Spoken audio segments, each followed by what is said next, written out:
We will talk about composite reliability. There's another kind of reliability, composite reliability, when we will do CFAs.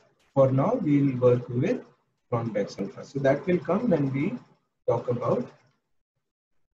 So that is what I am writing here. If it is zero point 0.3 weak, 0.31 moderate, 0.7 and above is considered to be strong reliability. That means the items together. Remember what was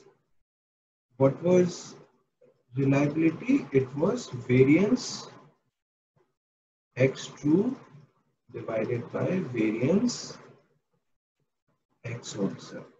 So if reliability is 0.7, that means variance x true is zero point 0.7 times variance of x observed. That means your items are capturing at least 70% of uh, of the total. The true variance is 70% or more. Right?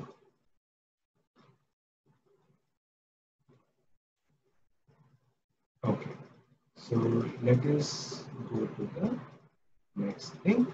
And therefore, if we mentioned that alpha or reliability, let me go to the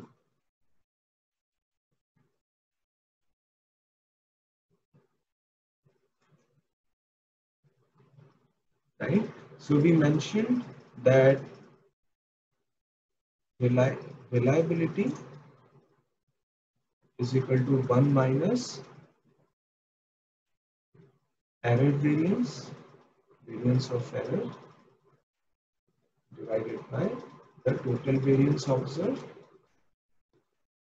So what will be an estimate of error variance? If you know reliability, it is nothing but variance of x observed times 1 minus. Just take this 1 minus r, and variance of error is equal to variance of x observed.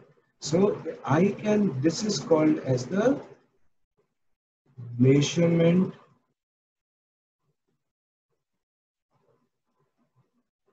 error variance, and this is what is used in SEM/CFA results when you are going to estimate uh, your confirmatory models or your measurement models, right? So that is what is going to be used. So this is what I have written here, and this is standard error of measurement. This is variance. So standard deviation or sigma of error is nothing but under root of variance x naught 1 minus 1 minus, right? So that is what is this is called as the standard or the index of inconsistency or error expected in an individual's test score. So this is called as the error of measurement associated in a test score.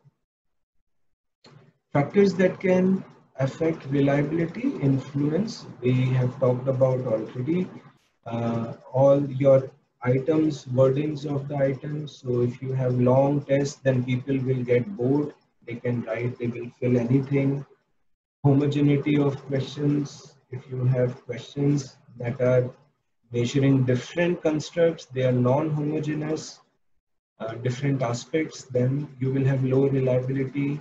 Test retest, if you are doing test retest, then if the retest is happening after a long time, then test retest reliability can also be low.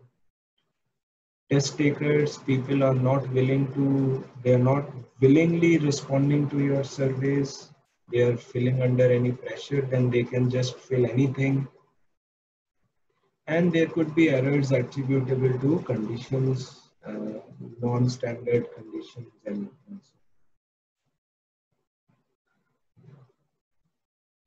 Right? ad hoc manner of, and if you are also scoring them in non-standard manner, ad hoc manner, then the scoring can be, then again reliability will be. So let us stop here.